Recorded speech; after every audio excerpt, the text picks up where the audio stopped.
नसीम पर तशरीफ फरमा हज़रत मौलाना फजल पाशा की कारी साहब, मौलाना सफ़ी मदनी साहब, मौलाना जाफर पाशा साहब, मौलाना रहीमुद्दीन अंसारी साहब,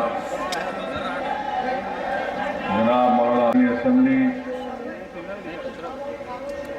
शहर तांडूर के मजलिस इत्तेहादुल मुस्लिमीन के सदर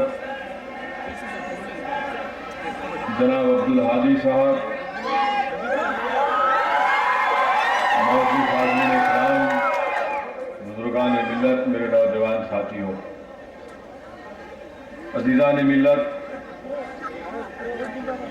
मुश्तरका मजलिस अमल की जानिब से जनाब अब्दुल रहीम कुरैशी साहब की सदारत में ये फैसला लिया गया था कि मौजूदा रियासती हुकूमत के खिलाफ, जिस हुकूमत को हमने अपनी ताईद से 2004 और 2009 में मुंतखब करवाया, इस हुकूमत ने जो अवाम से जो वादे किए उन वादों से मुनरिफ हो गई और बहुत सी चीजें हैं जिसका मैं अपनी तकरीर के दौरान उन तमाम चीजों पर रोशनी डालूंगा। तो फैसला लिया गया कि पूरी रियासत आंध्र प्रदेश में एहतजाजी जलसे मुनक्कद किए जाएंगे। ये अवाम दुश्मन हुकूमत, ये फिरका परस्त हुकूमत की तमाम चीजों को अवाम के दरमियान में जाकर रखा जाए। अज़ीज़ान मिल्लत इस्लामिया व बुजुर्गान मिल्लत, अभी आपने मौलाना जाफर पाशा साहब ने अपनी तकरीर के दौरान माशरे की इस्लाह के ताल्लुक से चंद बातें कही। अज़ीज़ान मिल्लत, की बेहद जरूरी है कि हम अपने माशरे की इस्लाह करें। वो इंसान उनको नहीं कह सकते जिन्होंने इस तरह की हरकत की, हैवान कहना भी उनके लिए एक इज्जत की बात होगी। अज़ीज़ान मिल्लत, ये बात बिल्कुल सच है कि हमारे माशरे में, हमारी सोसाइटी में औरतों पर जुल्म होता है और इसके जिम्मेदार आप और हम हैं। इसके जिम्मेदार माशरे का हर हिस्सा है। आज उन लोगों पर भी जिम्मेदारी आयद होती जो औरत को बहैसियत इंसान नहीं बल्कि एक कमोडिटी के तौर पर दुनिया के सामने पेश करते हैं। अफसोस होता है कि अगर कोई फर्नीचर को बेचना है, सोफे को बेचना है या कुर्सी को बेचना है तो एक औरत को सामने रखना जरूरी है। अफसोस तो इस बात, अज़ीज़ान मिल्लत, दीन इस्लाम आप और हमको क्या तालीम देता है? कुरान में अल्लाह सुब्हानहू व तआला फरमाते हैं कि ईमान वालों, जिना के करीब मत जाओ। अल्लाह कुरान में क्या फरमा रहा है कि उसके करीब मत जाओ। और हम अपने माशरे में, अपने महल्ले जात में झांक कर देखें कि क्या हो रहा है। अज़ीज़ान मिल्लत इस्लामिया, सबसे बड़ा गुनाह कबायर में शिर्क के बाद जिना इतना बड़ा गुनाह कि तमाम माशरा तबाह हो जाता है, उससे औरत की इज्जत खत्म हो जाती है। आखिर ये क्यों होता है? ये इसलिए होता है अजीज दोस्तों कि हम इस्लाम की तालीमात को भूल चुके हैं। हम ये समझ रहे हैं कि जमाना मॉडर्निज्म की बात करता है तो यकीनन मॉडर्निज्म को अपनाना चाहिए, मगर मॉडर्निज्म का मतलब ये नहीं है कि औरतों की अस्मत रेजी की जाए।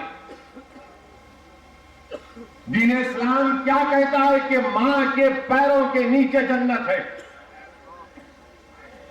अज़ीज़ान मिल्लत इस्लामिया, अल्लाह के रसूल सल्लल्लाहु अलैहि वसल्लम ने हदीस शरीफ में फरमाया कि शैतान अपने ग्रोह के साथ जमा होकर अपने तमाम चाहने वाले उसके चेलों से कहता है कि मैं उसके सर पर ताज रखूंगा जो सबसे बेहतरीन काम कर आएगा।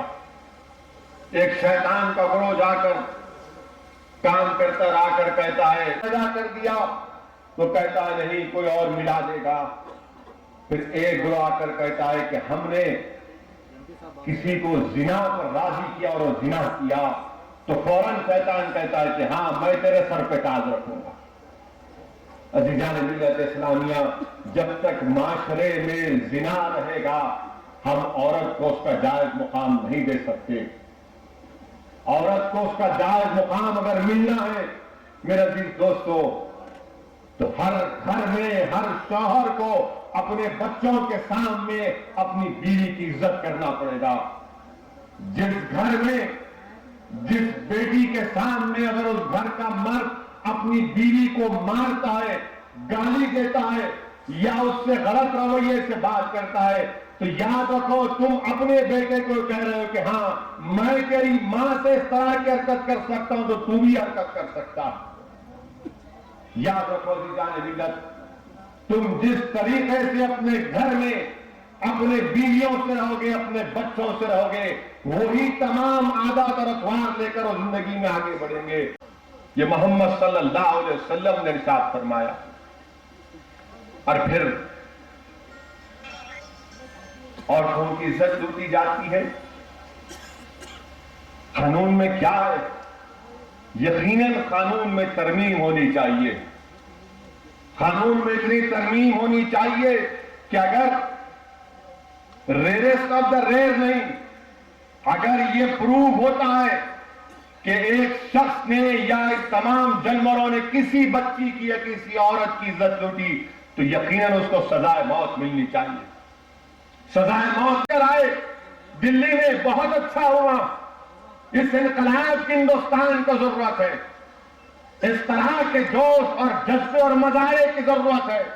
जब तक लोग गंदगी से, गुनाह से नफरत नहीं करेंगे, गुनाह का खात्मा नहीं हो सकता। यह बहुत ही अच्छी खुशाइन बात है। और फिर हमने यह भी देखा कि वो भी धरना देने पहुंच गए, जनरल वीके सिंह पहुंचे। सवाल यह पैदा होता है कि यही जनरल वीके सिंह हमारे हिंदुस्तान का टूट हिस्सा कश्मीर, और उस कश्मीर में हमारे फौज के चंद सिपाहियों ने कश्मीरी औरतों की इज्जत लूटी। और जो वीके सिंह जनरल थे, चीफ ऑफ आर्मी थे, उनसे जब कहा गया कि इन सिपाहियों के खिलाफ एक्शन लो जिन्होंने हिंदुस्तानी खवातीन की इज्जत लूटी कश्मीर की, तो वीके सिंह ने कुछ एक्शन नहीं लिया, मगर धरना देने पहुंच गए।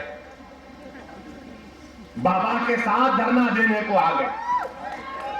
और फिर अजीजान मिल्लत, बीजेपी की तरफ से लोकसभा की कायदे अपोजिशन ने भी बड़ा जोरदार कहा कि हां सजाए मौत मिलनी चाहिए।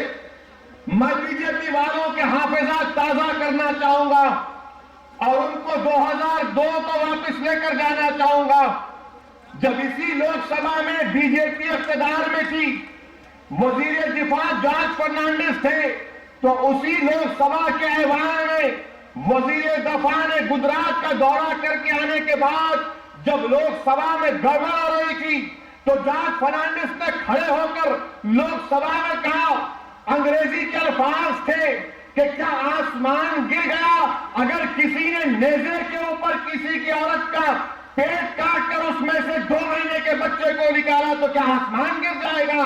तो उस वक्त बीजेपी के लोग मेज थपथपा रहे थे। हम ये पूछना चाह रहे कि अचानक तुम्हारे मिजाज में तब्दीली कैसे आ गई? 12 साल में मिजाज, 10 साल में मिजाज में तब्दीली कैसे आ गई? जब गुजरात की सरजमीन पर हिंदुस्तानी खवातीन की इज्जत लूटी जा रही थी, जब आपको याद नहीं आया कि वहां पर जिन खवातीन के 4-4, 3-3 महीने का पेट था, उनको काटा गया, मारा गया। मगर अब अचानक याद आ गई मोहब्बत। अच्छा है, याद रखो, इंसान इंसान होता है। मजहब का मानना अलग बात है, मजहब हर एक को एक अपना मजहब मानने के अख्तियार है, मगर इंसान पर जुल्म करने का अख्तियार किसी को नहीं है। इंसान पर जुल्म करने का अख्तियार किसी को नहीं है। अगर सजाए मौत दिल्ली के उन हैवानों को देनी चाहिए तो सजाए मौत उन लोगों को भी मिलनी चाहिए जिन्होंने कश्मीर में कश्मीरी आवाम खवातीन की इज्जत लूटी, चाहे वो हमारे फौज के सिपाही क्यों ना हो। उनको भी सजाए मौत मिलनी चाहिए जिन्होंने गुजरात की सरजमीन पर हैवानियत करने का नाश किया। अजीजान मिल्लत, और फिर हम पर इल्जाम लगाते कि आप जज्बाती तकरीर करते।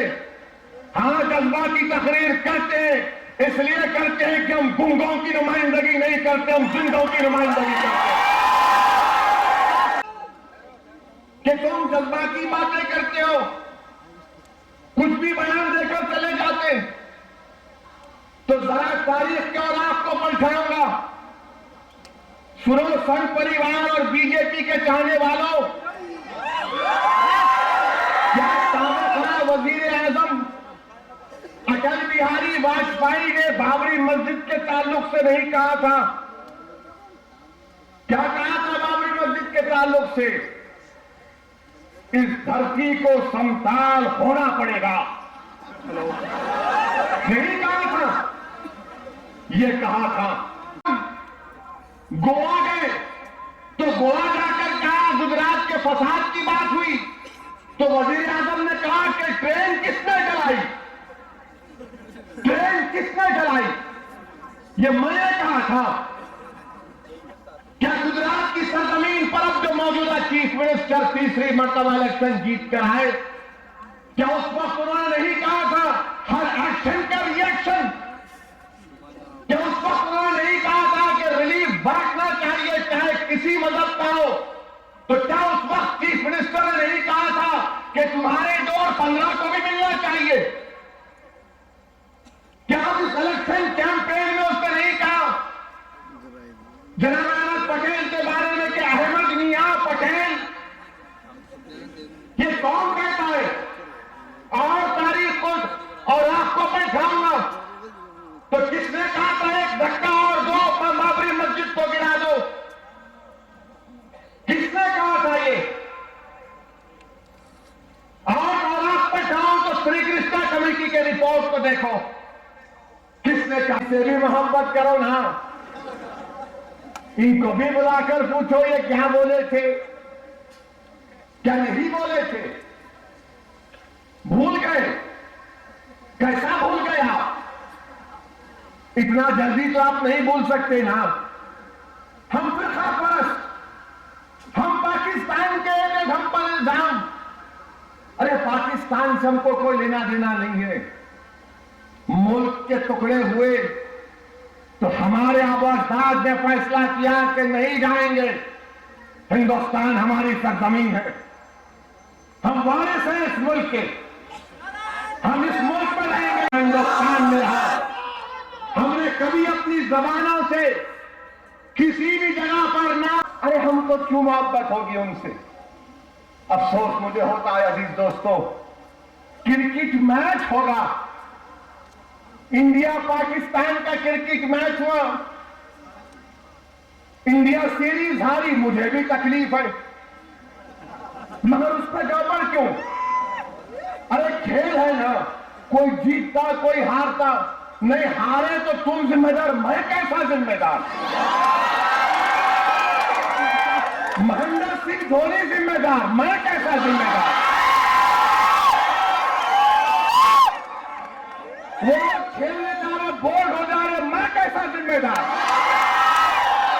नहीं तुम्हारी वजह से आ रहा गड़बड़ करके, अरे मेरे को मालूम तक भी नहीं गड़बड़ हो गई यहां पर। अरे भाई खेल है, जीत हार लगी भी रहती है। खिलाना था, यूसुफ पठान को खिला के देखना था।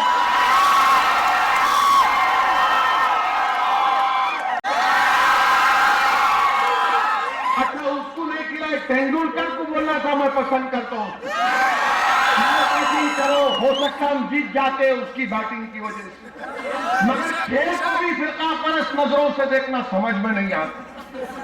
अरे हम कैसा जिम्मेदार भाई, आप कैसे जिम्मेदार? वो 11 खिलाड़ी उधर, 11 खिलाड़ी इधर, हम बैठ के तमाशा देख रहे नहीं। हाँ, कैसा गड़बड़ क्यों होना गड़बड़?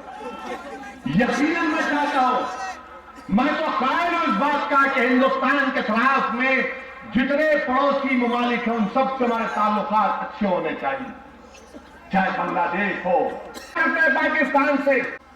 वो वॉइस रिकॉर्डिंग दे दे हमको, जो वॉइस रिकॉर्डिंग हमारे मुल्क की एजेंसीज के पास है, कि हम वॉइस को मैच करके देख ले कि कौन जालिमों ने पाकिस्तान में बैठकर मुंबई में हमारे हिंदुस्तानियों का कत्ल किया। आप क्यों शक करते हैं हम पर? शक करना छोड़ो हम पर। तुम शक करते रहोगे तो मुल्क तरक्की नहीं कर सकता। इस मुल्क की अक़लियत को साथ लेकर तरक्की करना पड़ेगा। क्या मुंबई के अटैक में क्या निजामाबाद की हमारी एक नई नवेली दुल्हन नहीं मारी गई? वीटी स्टेशन पर शादी होके 10 दिन नहीं हुए थे उस बच्ची को गोली लगी, और गोली मारने वाला कौन था? वही जालिम कसब था। जब कसब को फांसी दी गई, मैंने खैर मुकद्दम किया, खामखा पैसा खराब करे 32 करोड़ रुपया उसके ऊपर।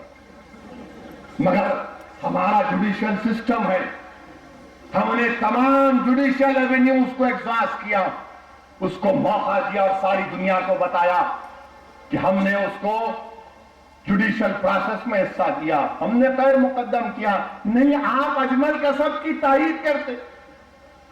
अगर मैं माने क्या है, एक दहशतगर्दी होती है कि सरहद पार से कोई आकर मारे हमको, एक दहशतगर्दी होती है कि यहां के लोग मारे।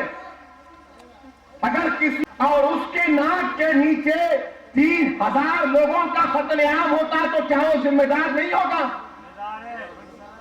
क्या आप उसको बोलेंगे नहीं तू बेकसूर है बेटा, तेरे को फूल का हार पिनाएंगे, तेरा मुंह मिठा करेंगे?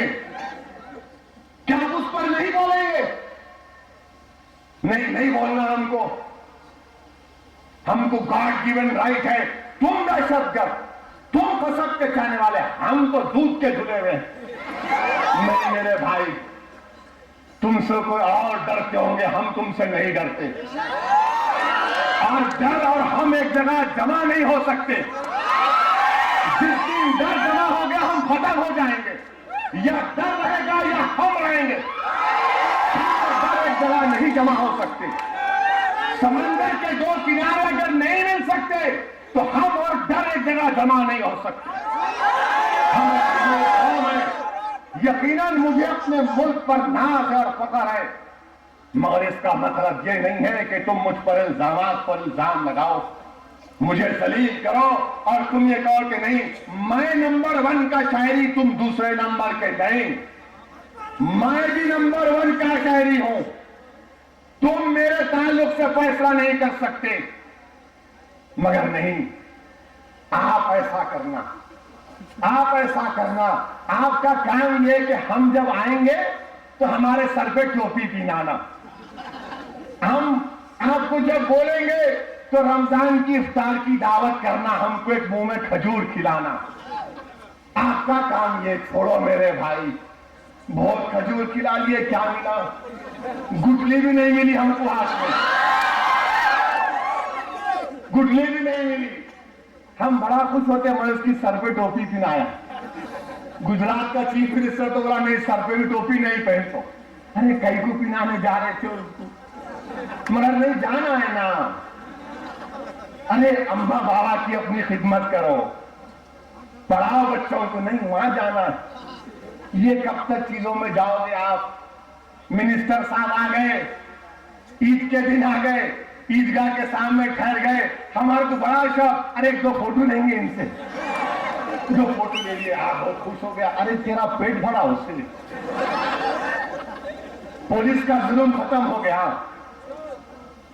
क्या नौकरी मिली, क्या महल्ले के उर्दू स्कूल में फर्नीचर मिला, कुछ यही लोकोसलापन, यही ड्रामेबाजी कर कर कर हमारे दिल को बहलाना। अजीज दोस्तों, इन चीजों को छोड़ना पड़ेगा, इन चीजों को छोड़ना पड़ेगा और हमको अपना मुकाम हासिल करना पड़ेगा। और याद रखो, तुमको और हमको हमारा हक, जो ये हुक्मरान नहीं बल्कि हमारा दस्तूर, कॉन्स्टिट्यूशन, हमारा आईन हमको देता है, उसको हासिल करना है। हिंदुस्तान के मुस्लिम अक़लियत को, ईसाइयों को दलित का स्टेटस मिलना चाहिए, क्यों नहीं मिल सकता? ये फर्का परस्ती है। अगर कोई और जो सिख हो, ये कैसा भाई? ये तो फंडामेंटल राइट के खिलाफ है ना, right to equality, freedom of religion, जो हमारा दस्तूर का बुनियादी हक है। नहीं, आपको नहीं मिल सकता, हमको मिल सकता। कैसे मिल सकता? क्या ये कानून के खिलाफ नहीं है? हमको भी दलित का स्टेटस मिलना चाहिए। अगर दलितों को प्रमोशन में रिजर्वेशन मिल रहा है, उसका हम पर मुकद्दम करते, मगर हमको भी तो रिजर्वेशन मिलना चाहिए। सबसे ज्यादा बेरोजगार हम, तालीम से दूर हम, रोजगार हमको नहीं मिलता। ये पूरा डेटा है ना स्ट्रक्चर कमेटी का, इसके लिए लड़ना पड़ेगा मेरे अजीज दोस्तों। मेरे देखिए, अब मालूम हुआ कि नरेंद्र मोदी उत्तर प्रदेश से इलेक्शन लड़ेंगे। बहुत अच्छा है, लड़िए, वहां पर नतीजा मालूम हो जाएगा। सेक्युलर अवाम तुमको निकाल कर फेंकेगी। अवाम भूली नहीं है 2002 को। अब ये हमारे पास बहुत लोग हैं, नहीं उन्हों अच्छे हैं, उन्हों फुला है, उन्हों इतने बुरे नहीं है, थोड़े बुरे हैं, पूरे नहीं है। 10% कम है, 30% है। ये परसेंटेज में जाने का टाइम नहीं है। हम कोई कमीशन एजेंट नहीं है, हम एक इंसान है। हम उस जमात का साथ नहीं दे सकते जो हमारे वजूद को मिटाना चाहती। हम उस जमात का साथ नहीं दे सकते जिनके कायदीन की मौजूदगी में बाबरी मस्जिद को शहीद किया गया था। आप हम पे इल्जाम लगाते जज्बाती बातों का, तो क्या ये मीडिया भूल गया? वो नजारे हम तो नहीं भूले, ना 100 साल तक हम अपनी नस्ल को भूलने देंगे कि जिस वक्त बाबरी मस्जिद के गुम मिठाई खिला रहे, क्या हम इन नजारों को भूल गए? नहीं भूले। इसीलिए हम हुकूमत से मुतालबा करते हैं कि लिबरल कमीशन की सिफारिशात पर अमलावरी हो। डॉक्टर मनमोहन सिंह की हुकूमत का काम यह है कि लिबरल कमीशन की सिफारिशात पर पूरी अमलावरी हो। लाल कृष्ण आडवाणी पर बाबरी मस्जिद की शहादत का इल्जाम है। मुरली मनोहर सिंह से वादा किया, जगत की तंजीम से वादा किया, राष्ट्र कर दिए कि मुसलमानों को 4% तहफ़्फ़ुज़ मिलेगा, वादा पूरा किया हमने। उनको मौत आएगी तो शहादत की मौत आए हम तमाम को, ताकि हशर के मैदान में हमारी माएं शर्मिंदा ना हो जाए,